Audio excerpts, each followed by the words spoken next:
Wow, well, welcome back from the break. I hope you enjoyed your break. We are delighted in this session to be joined by the President of the Czech Republic, Petr Pavel. Thank you so much, Mr. President, for taking time out of your schedule to be with us here today. Hello, it's great to be with you. Thank you for the invitation.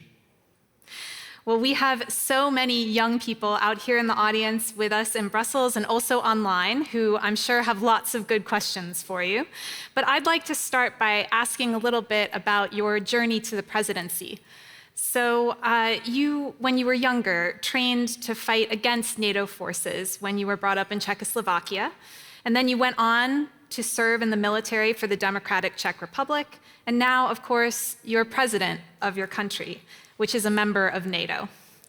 So I'm wondering how living through those significant transitions in your country's life influences your approach to leadership. Well, that's for a long story. I would like to be brief. First, I mentioned several times when I was referring to my both professional and life experience that I felt myself as an Alice in Wonderland. So many very profound changes in one life, it's really amazing. Yeah. I was born to a country that was liberated by 80% by the Soviet Union. My country was at that time under the strong influence of the community of nations led by Soviet Union, the Warsaw Pact, and it was my only reality. I didn't see any alternative because the countries of the of the Eastern Bloc were quite isolated, and that's the reality I was living in was forming me in a way that it's the right way of life. My parents were upbringing me in basic human values, but they were quite often in a contrast with the values promoted by the society.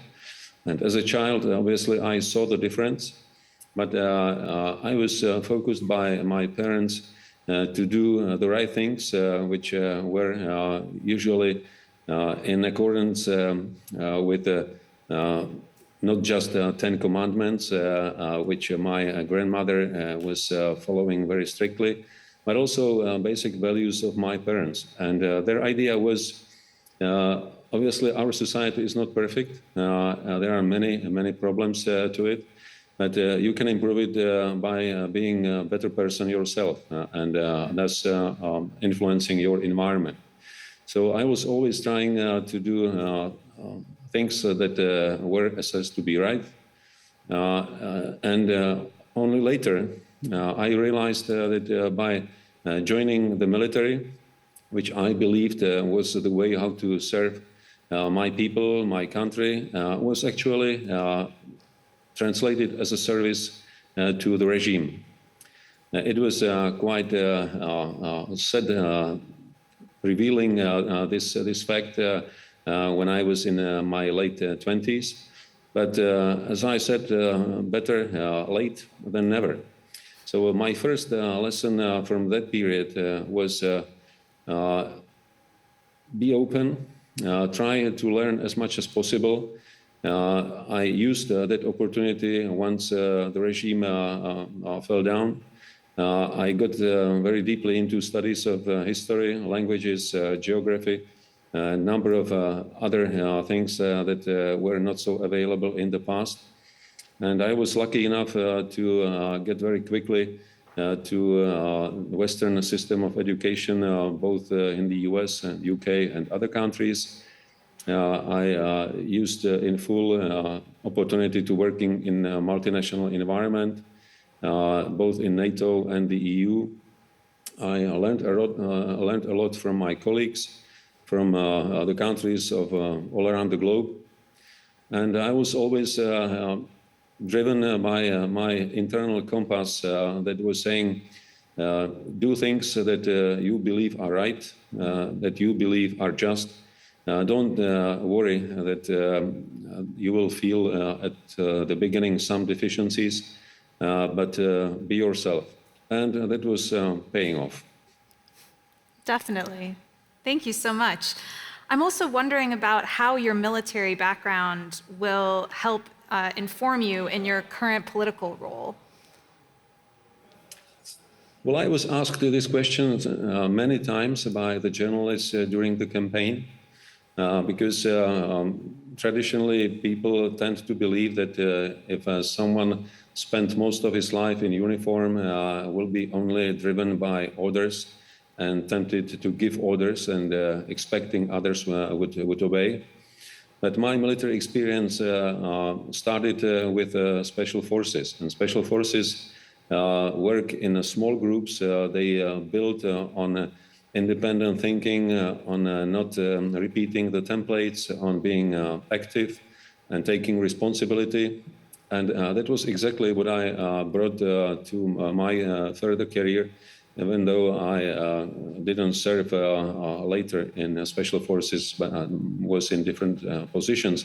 But still, this approach of later I learned that it was called a mission command. That means give the objective you want to achieve and leave on your subordinates the way how they do it, because it will only create an initiative and give them the sense of responsibility, and also will give them the sense of ownership of the process.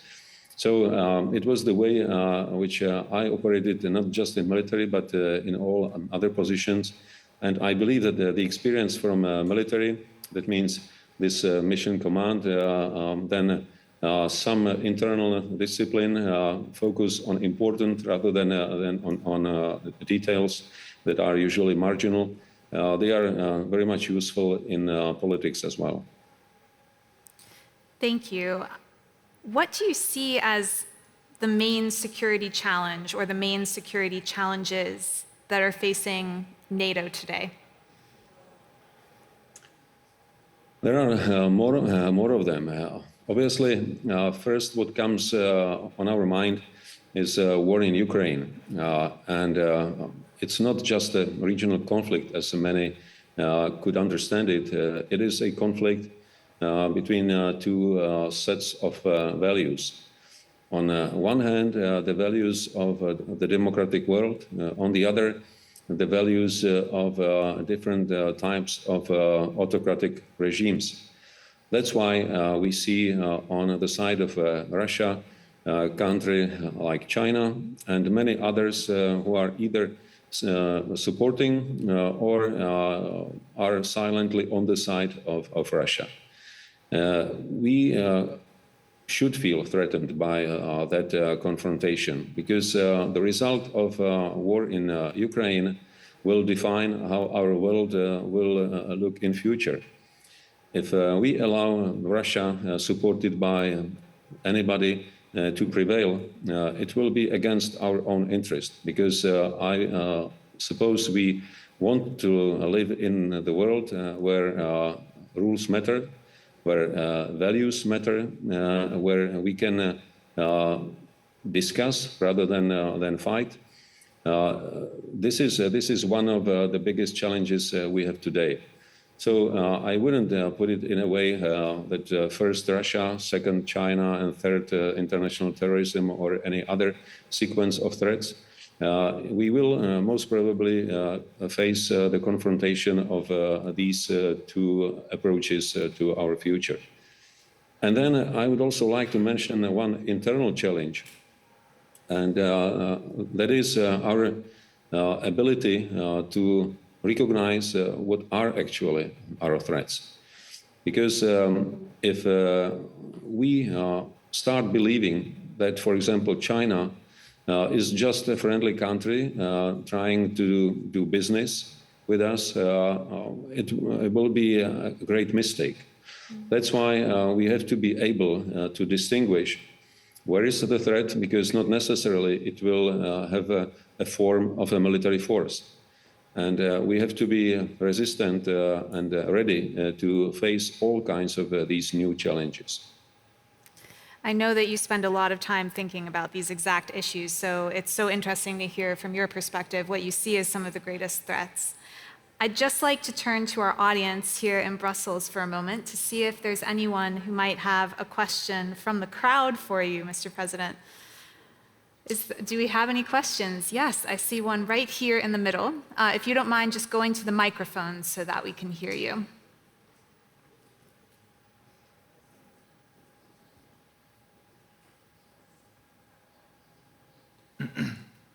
Thank you for being here today, Mr. President. Being both a retired general and the president of a NATO member country, are there any leadership lessons that you would like to share with us here today as future leaders? Thank you. Thank you for the question, and thank you for mentioning future leaders, because I always appreciate when I see young people being interested, being full of ideas and full of optimism in terms of running the show in the foreseeable future. Because the worst thing that we could see would be ignorant and indifferent young people. That would be extremely dangerous to our future. If I can give you any advice, and I hesitate to give advice to anyone because we are all unique and we all define our own way. We can be from time to time inspired by someone, but it's entirely up to us how we will shape our decisions.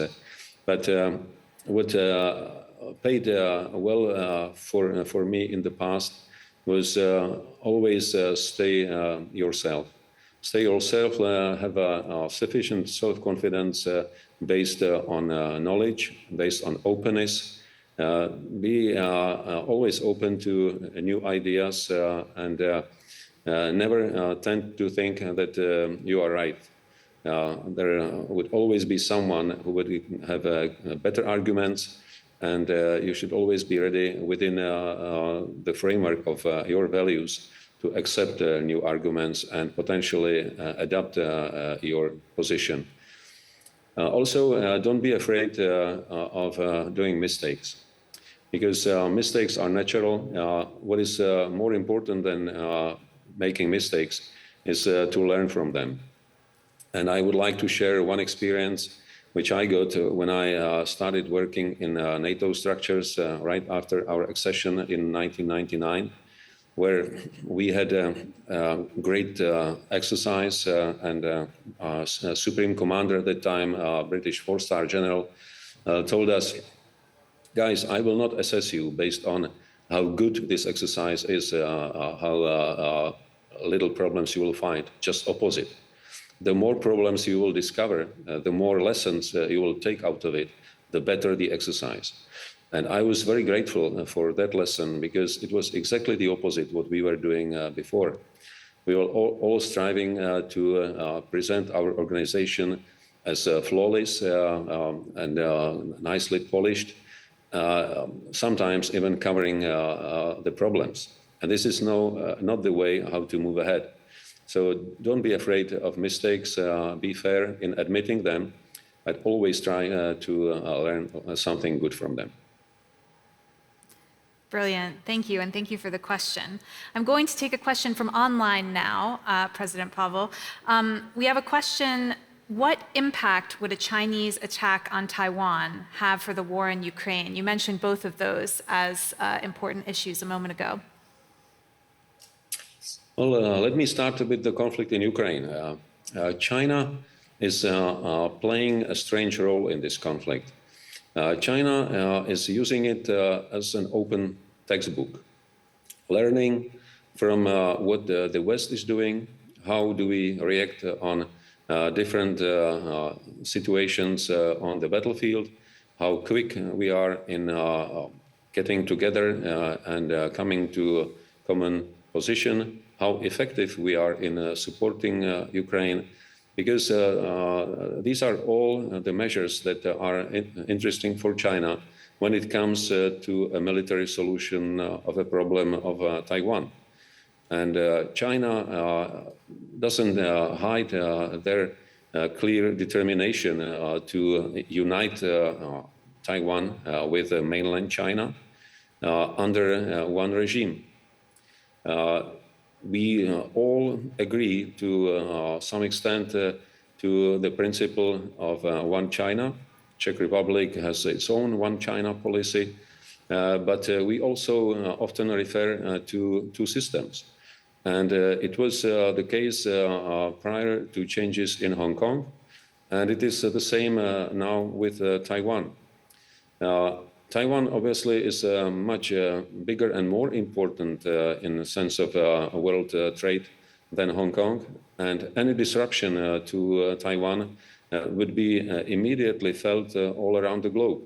Not just because of production of microchips, which about more than 50% are produced in Taiwan, especially those highly sophisticated, but also any disruption to the traffic in South China Sea that would be definitely affected by any conflict around Taiwan would mean a tremendous impact on global trade, including Europe. So we should be very concerned about the situation around Taiwan. We should support any peaceful solution, and we should also support Taiwan in preserving their democratic regime, because this is what was at the beginning of agreement with China. Thank you for that. We'll take another question from the room now. Yes, let's take one from over there. How about in the back there? Yes, right there. Yep, that's hard to see, sorry. Yeah, just come over to the microphone. Hi, Mr. President. My name is David Bukowski. I'm from the Czech Republic. I have a question about the Central and Eastern European region. It's been growing in geopolitical importance, especially since the war. And there are many participants here today from the region. So I'm curious about your opinions on what role do you think the region can play in our security going forward, and what advice do you have particularly for us coming from the region? What role can we play in the future of European and transatlantic security? Thank you. Thank you for the question. I am grateful that our region, the countries of the region, have, and excuse me the expression, grown up through the conflict in Ukraine. We have realized that regardless of the size of our country, we have something to offer. That we have some solutions to the problem. We demonstrated the courage from the very beginning in direct support to Ukraine.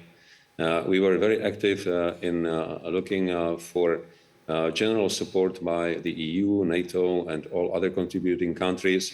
We were usually very open in opening our doors to refugees from Ukraine. So there were a number of examples we could serve to the rest of Europe.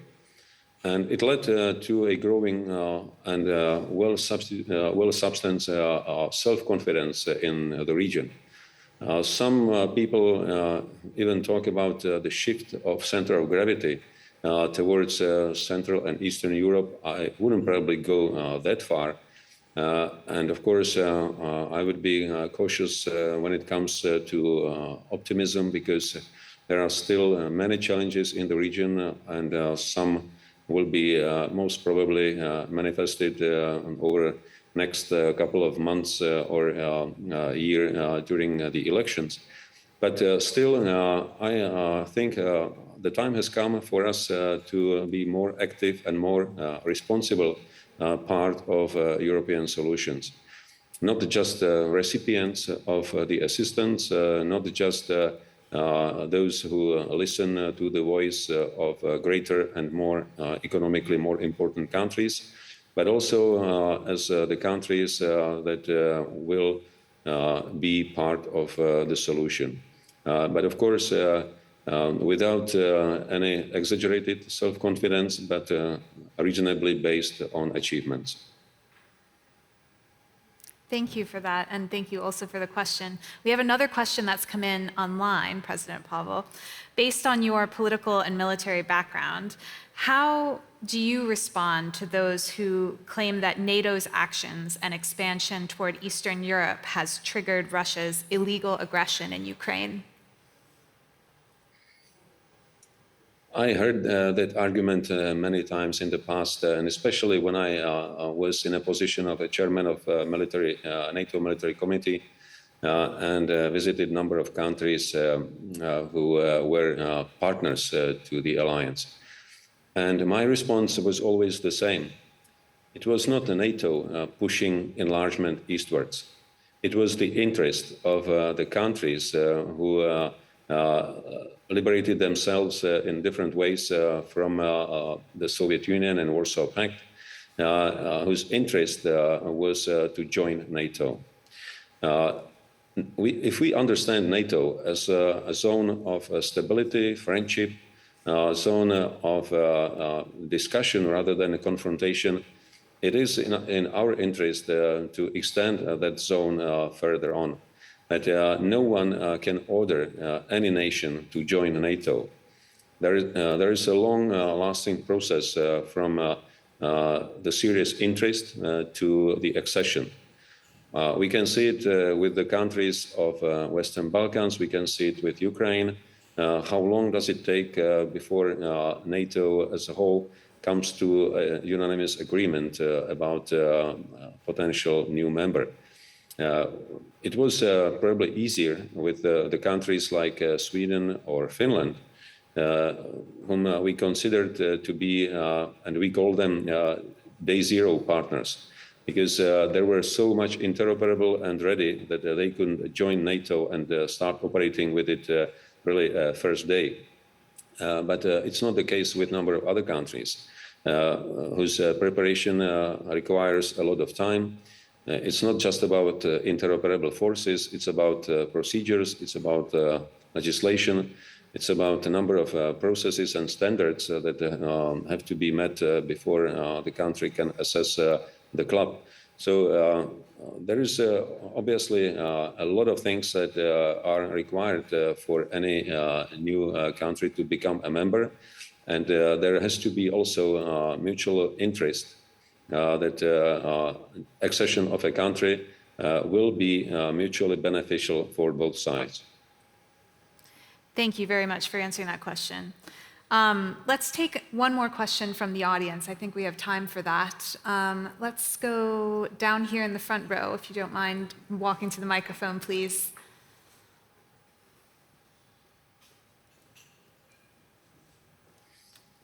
Thank you so much. So basically, my question is more related to your lifestyle, because we've been speaking today about sustainability and many stuff about climate change. And this question can be a little bit random, but when we speak about authorities and presidents, we always think about another atmosphere, another sphere, but we are all in the same planet. So if you can just let us know 3 things that you do in your daily lifestyle to take care of the planet as a person, not as a president, would be very interesting, I think, for everybody. Well, obviously, I can tell you how I walk to the office every day, how I put all my garbage into different bins and so on. But it would be probably too much. I am trying as much as I can to support protection of the environment. Wherever I travel somewhere, I'm looking for the most efficient way, and obviously the cleanest possible way. Not necessarily taking the train is the cheapest and most environmentally protective, because if you put it all in context and how many different vehicles you have to send ahead with protection teams and so on, in the end, it might be even more damaging the environment than flying small airplane. So I always try to use context and common sense to work out which way of behavior is the best protecting the environment, not making big gestures, because, as I say, in the end, the sum up can be worse than the beginning. It also relates to, for example, electric mobility. It makes perfect sense in densely populated urban areas, but at the same time, it's not so useful in transport to remote areas where the networks are still not ready for it. So I would always advocate, let's use good arguments, let's see things in a broader context. Let's not make hasty conclusions that might be very fashionable, but when we look at it in the sum, they are actually not so good. Thank you so much. And just as a final question, a final parting thought from you, we have a lot of young people in the audience, as you know, and being at NATO headquarters and this being a NATO summit, we talk a lot about threats. We've been talking about climate change and China and the war in Ukraine. I'm wondering, all these big issues you have to deal with as president of your country, what are you most optimistic about for the future? Well, I was always optimistic for the capacity that is within humanity. Even though we are not quite often able to learn from the history, we don't take proper lessons, but in the end, humanity was always able to find a solution to even the worst problems. So I have a great confidence in people, in their innovative thinking, regardless the age, because as some people say, age is just a number. There are people who are physically senior, but they're still very young in thinking. And there are also physically young people who are desperately old in a way they think. So I would really call for being very open-minded, being active, being engaged, and not to let things just running, but trying to influence them for better. And that's what I'm trying to do. I believe that if you are doing the same, the future will definitely not be so bad. Wonderful. That's a great note to end on. Thank you so much, President Pavel, for joining us today. Please, everyone, give a big round of applause. Thank you. Thank you very much.